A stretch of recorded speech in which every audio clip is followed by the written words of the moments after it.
علیکم ورحمت الله وبرکاته. قاری صاحب محترم لایو خوران ته بخیر اله. نن خو د ما د انټرنیټ وعلیکم السلام. وعلیکم السلام ورحمت الله. مبین صاحب نوې پګړۍ مبارک شه. خوندور دیوالی نه ده ان شاء الله چې داسې نږدې څوک وي در سره چې هغه داسې خوندوره ووهي درته. کوه کنه ګوره مونږ خو همدغسې وهونه اوس څوک بیا باره ورځ خلکو پسې ګرځم چې لونګۍ راته ووهه. نو مبین صاحب تاسې ته ټولو قدرمنو لیدونکو او اوریدونکو ته سلامونه وړاندې کوم. وعلیکم السلام. موضوع خو د امرالله طالح د عایشې ملیشې ولې په عامه ځایونو کې بریدونه کوي. دا د مهم سوال دا دی چې دغه بریدونه چې په کابل ښار کې کیږي، د کابل ښار ته د میزایلو د توغندیو ډک موټر نه ایستل کیږي او د ښار په منځ کې درول کیږي، بیا میزایل ترې شاټیږي.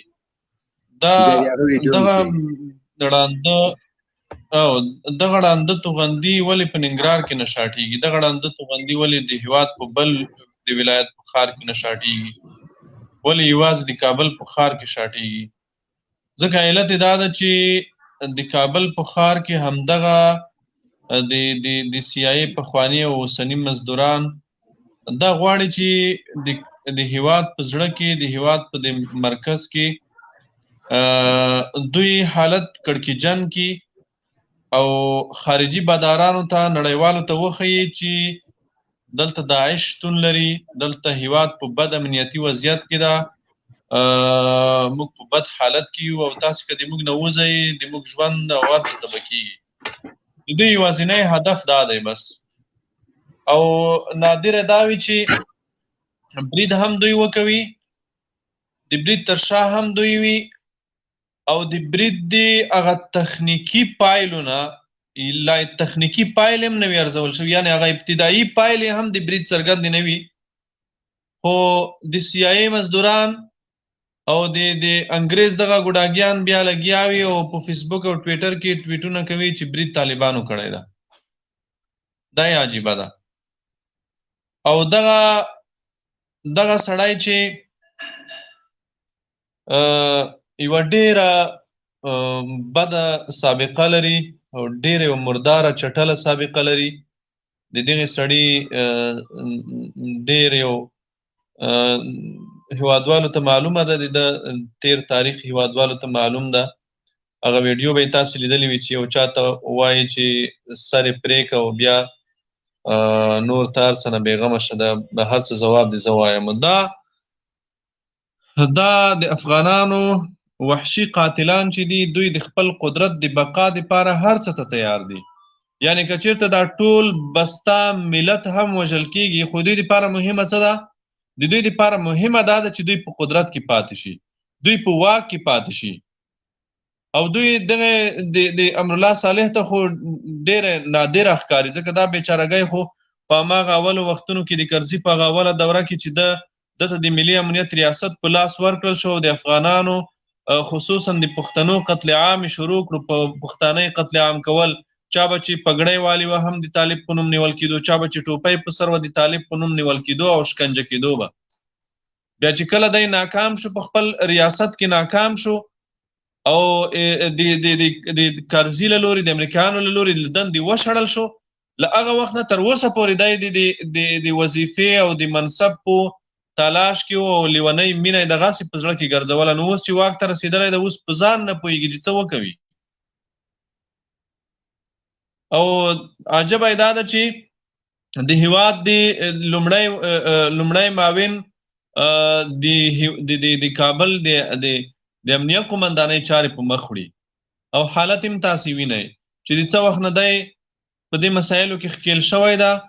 د کابل ښار وضعیت ورځ تر بلې خرابېږي او د ده د دروغو سلسله مو ګورئ. یو وارې د کابل د پانتون بریدګر ونیو چې دا د کابل د پانتون بریدګر د وروسته واضحه شوه چې هغه 3 کاله پخوا نیول شوی و او د یو څه لالچ په بدل کې چې خلاص به کړي، د زندان نه پیسې به ورکړي، دی د اعتراف ته مجبور شوی ده. دا یو دروغ. هغې نه وروسته بیا اوس څو ورځې مخکې یو بل کس کامرو مخې ته راوویستو چې زه داعش سره مې کار کولو او دا برید ما پلان کړی ده، فلان و فلان و فلان. او په داسې حال کې چې د کابل چې یو وار برید داعش کړی و بیا هغه د پانتون په دیوالونو باندې عمارت اسلامي زنده‌باد چا لیکلی و هغه سپین بیرغ چا وړی و دغسې څو ورځې مخکې څو بیچارهګان کامرو مخې ته راوستل چې دا مو د کابل په ښار کې د مقناطیسي بریدونو عاملان نیولي دي دوی هغه کسان چې نیولي وو د هغې نه پوره 8 ساعته وروسته په کابل ښار کې بیا هم مقناطیسي برید وشو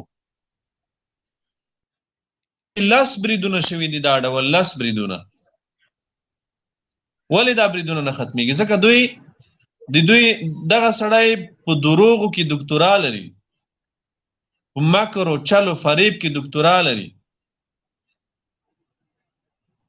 د دوی یوازینی هدف هغه په قدرت کې پاتې کېدل دي د سولې په وړاندې خنډ ایجادول دي بس دا د دوی لوی کار ده د طالب په خلاف تبلیغات دي د دې مبارزې او د جهاد په خلاف پوچ او بې معنا تبلیغات داسې تبلیغات چې داسې نن ولیدل چې لیکلي وو چې ماته داعشیانو ویلي دي چې زه به د هېواد پایتخت د شیعهګانو په قصبګاه بدل کړم چې هغه د شیعهګانو هغه هم راوپارول دي هغه هم مجبور کړل چې دته ځواب ووایي یعنې دا سړی دومره بې کلتوره بې فرهنګه ده دومره ډیپلوماتیک اصول نه پیژني چې ته په خپل ټویټر او فیسبوک دغه شیان لیکي چې ماته یو چا پیغام راکړی ده تا د پیغام چا درکړی ده یو چا پیغام راکړی ده یو څوک ده که طالب درکړی خو طالب خو رسمي ادرسونه لري اړتیا څه لري چې تا ته د نامعلوم ادرس نه پیغام درکوي بیا که تا ته د نامعلوم ادرس نه پیغام درکړل شي دا ستا په څومره بې غیرتوب دلیل ده چې ته د یو نامعلوم ادرس نه تا ته پیغام درکول کې او ته په ټویټر او په فیسبوک کې مستقل په هغې ټویټ او پوسټ کوي د هېواد اقدام یې نه کوي ګوره دا د ده دپاره ډېره د شرم خبره ده چې یو نامعلوم ادرس نه تا ته پیغام درکول کېږي او ته راځې په فیسبوک او ټویټر کې هغه ټویټ کوي دا موږ د په ټویټر او په فیسبوک کې په ورځې سلګونه پیغامونه پروته دي موږ یې ګورو نه لا ګورو یې نه سړی کتلو ته نه وي لیا فارغ نه وي د هغې کتلو ته او ته بې شرمه په یو نامعلوم پیغام لګیا یې او په ټویټر او په فیسبوک کې هغې ته ناست یې او سورنۍ مې ته وهې او هغه دې ټویټ کړی چې ما ته چا پیغام راکړی دی چې د کابل به د شیعهګانو په قصابګاه بدل کړم د دې سره خلکو هدف د امریکایي ګوډاګیانو د عراق نه تر افغانستانه پورې د په ټوله نړۍ کې د امریکایي ګوډاګیان امریکایان چې منځني ختیځ ته تللي دي افغانستان کې د دوی د ګوډاګیانو تکتیک وګورئ همدا یو تکتیک کارول کېږي چې هلته د قومونو په منځ کې ستونزې راولاړول لانجې راپورته کول مشکلات راپورته کول د ملتونو په منځ کې قومي مذهبي لساني نژادي اختلافونه راپورته کول دغه بریدونه چې په شیعه باندې کېږي یا په نور دغه رنګه بریدونه چې دي دا ټول په خپله د کابل ادارې دغه د سیاسي مزدورانې کوي او دا یوازې افغانستان نه ده په عراق کې دوی دغه اعمال کړي دي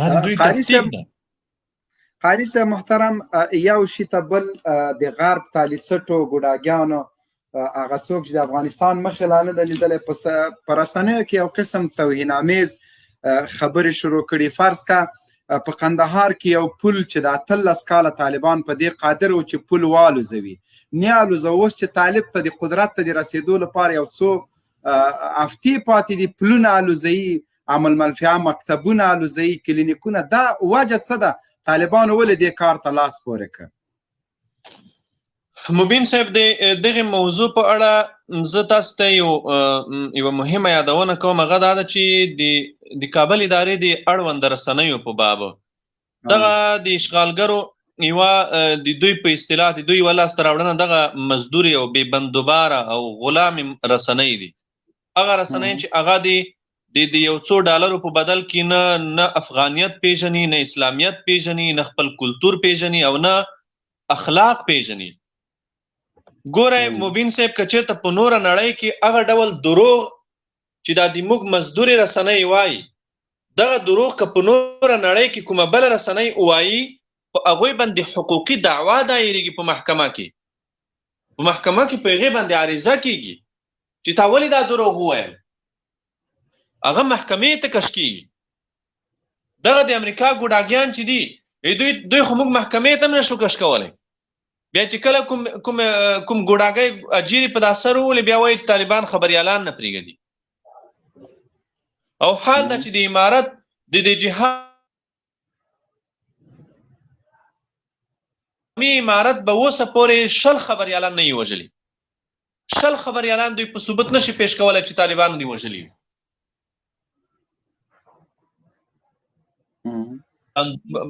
د اسلامي امارت حوصله دی دوی دپاره. او تاسې وګورئ څومره دروغ څومره پروپاګند چې دوی په مجاهدینو پسې کوي که د دې په مقدار نیمایي رښتیا دوی د کابل ادارې په دې مشرانو پسې ووایي په خوله کې به یې ګوتې ورکړي او تر غوږونو پورې به خوله پې وڅیري. تاسې وینئ دا خبریالان چې یو وژل کېږي مردارېږي هلته پراته وي نامعلومه مردار شي پته یې هم ونه لګېږي. بیا چېرته پسې ووایي چې ځان وژنه یې کړې ده خودکشي یې کړې ده. یو څوک په داعش ورټپ کړي په داعش یې ووژني. دا څوک وژني؟ دا دوی وژني په خپله. 20 کاله دوی ته خدمت کړی ده. اوس یو راپور پسې راڅرګند کړي چې په فلاني ځای کې دا خیانت کړی ده.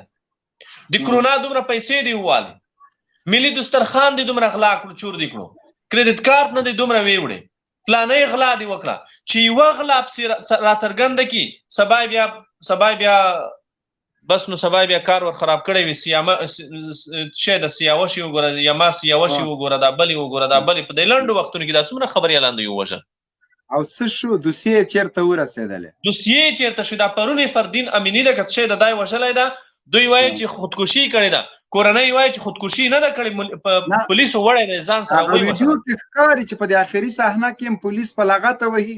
دا ډېر د مظلومیت په حالت کې د سترګو سپینې ښکاري چې دغلته د روح ورکه د پولیس ته ګوري. یما سیاوش وګورئ یما سیاوش د اشغالګرو د ژیړ او اشغالګر د ګوډاګي ژورنالیزم تر ټولو لوی خدمتګار و. په تېرو شلو کلونو کې لوی خدمت کفارو او د کفارو ملګرو ته دوی کړی ده. خو نتیجه یې وګورئ یما سیاوش یو په یوازیني په یوه راپور یې د منځه ویوړو. په یوه راپور پارلمان وکیل هم تېر شوی. پارلمان وکیل ګورئ په یوه راپور یې د منځه یوړو. دا ولې؟ زه وایم چې که چېرته دغه رسنۍ دغه مزدوري رسنۍ څومره پروپاګند او دروغ چې دوی په موږ پسې وایي که د دې په نیمایي رښتیا دوی په د کابل اداره پسې ووایي سرونه به ترې پرې کړي. موږ دوی ته وایو چې د موږ د حوصله د موږ بندوباري د موږ د زغم د موږ د تحمل نه تاسې غلطه استفاده کوئ. زه داسته د پژواک راپور رااخلم. د پژواک راپور پژواک په خپل راپور کې ګورئ د راپور سرلیک داسې ده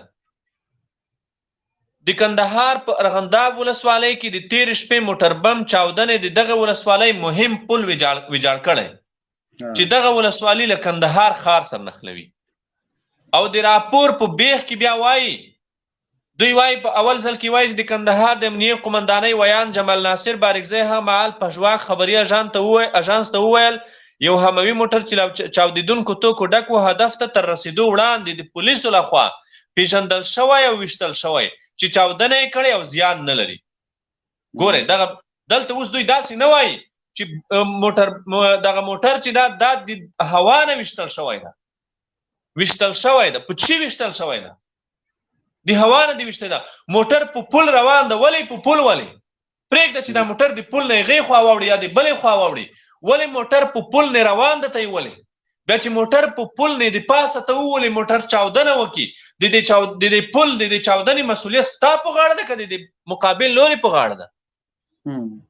خو ګوډاګیان چې د مزدوري رسنۍ د دوی د منافقت ته وګوره دا اول وارم نه ده. دا 20 کاله دوی په دې ډول طرف نیولی ده اړخ نیولی ده او د موږ په مقابل کې کلک سنګر نیولی ده او د موږ د زغم او د حوصلې او د تحمل نه غلطه استفاده کړې ده. په دې ټول راپور کې تاسې وګورئ تر اخره پورې چې څومره راپور ده په راپور کې دا نشته چې دغه موټر بم چې و دا موټر بم چې چاودلی ده دا د پاس نه ویشتل شوی ده د هوا نه ویشتل شوی ده. که چېرته دا باید داسې ویل شوی وای چې هغه موټر چې د هوا نه ویشتل شوی د پل وران کړی ده. پل خو طالب خو او بیا دا خو د پژواک راپور ده. دا نورو ډېرو مزدور رسنیو بیا داسې لیکلي طالبانو په پل نه موټر بم کړی ده، قصدن په موټر بم نه پل الوزولی ده. او واقعیت دا ده چې پل باندې موټر روان ده، د دوی خپل راپور دا وایي، خو دوی خو هغه الفاظ واضحولی نه شي، ځکه دوی خو ملت ګمراه کوي، ولس ګمراه کوي، تبلیغاتي جنګ روان کړی ده. قاري صاحب یو شي ته بله د تاسو توجه غواړو. نن د امریکایانو جاسوس محب د ملي امنیت سرپرست ده او که چی شی هره بلا چې ده دا او ځینې ویندویانو د ارګ او د دفاع او داخلي وزارت یوه غوښتنه له طالبانو کړې چې د قطر دفتر وتړي او بین الافغاني مذاکراتو دپاره په کابل کې دفتر جوړ کړي تر څو د خارجي استخباراتو له لاسوهنې نه محفوظ پاتې شي او د افغانستان له حالاتو زر دوی خبرېږي. نو د سولې مذاکراتو په افغانستان کې دوی خپلواک دي چې نورو ته خپلواکه دفتر جوړوي. بیا طالبانو خواکه چې خارجه کې دوی دفتر غواړي، دوی وایي چې موږ دفتر ورکوو. دوی خپل مبین صاحب په دغه ټامي د خبرو په غبرګون کې ما په ټویټر کې صرف د یو عکس نه د غسره چې ایستلی ده د ټرمپ چې تیری کې 5 کیلومترۍ کې هغه عکس مې لګولی ده او لیکلي مې دي ورسره چې په غبرګون نه ارځي، په ځواب نه ارځي. دا ټامیان په ځواب نه ارځي، د دوی یوه خبره په ځواب ارځي. موږ به د دوی ته د یوې خبرې ځواب ورکوو. هغه کومه خبره ده پوهېږې مبین صاحب؟ هغه خبره دا ده موږ به د دې خبرې ځواب دوی ته ورکوو چې دوی لاسونه پورته کړي او د غږ وکوي چې د ملت محکمې ته موږ حاضر یو، راشئ محکمه مو کوي. دغې خبرې ځواب به بیا موږ ورکوو. د دې نه پرته د دوی هیڅ خبره په ځواب نه ارځي، د دوی هیڅ خبره په ځواب نه ارځي او نه دوی ته ځواب ورکول پکار دي. دا د نړۍ په مخ تر ټولو پست مخلوق ده، تر ټولو ذلیل مخلوق ده. دا دوه تابعیته او دوه پاسپورته چې دي دوی تیار ټیکټونه اوکې کړي دي. دوی د دې هیواد نه دي، د دې خاورې نه دي، یوازې د یو سوټکیس او د بیگ سره راغلی ده. نه بستره لري، نه کور لري، نه اور لري، نه زندگی لري، نه ښځه لري، نه اولاد لري، دلته یو شی نه لري او روان ده د یو څو ورځو میلمه ده. د دوی خبرې په غبرګون نه ارځي، نه دوی ته موږ ځواب ورکوو. ډېره زیاته مننه قاري صاحب محترم. دلته یو ورور د په نامه د یا وطن یا بړستن یا کپانو مهرباني وکړه لکه څه سوال لري د موضوع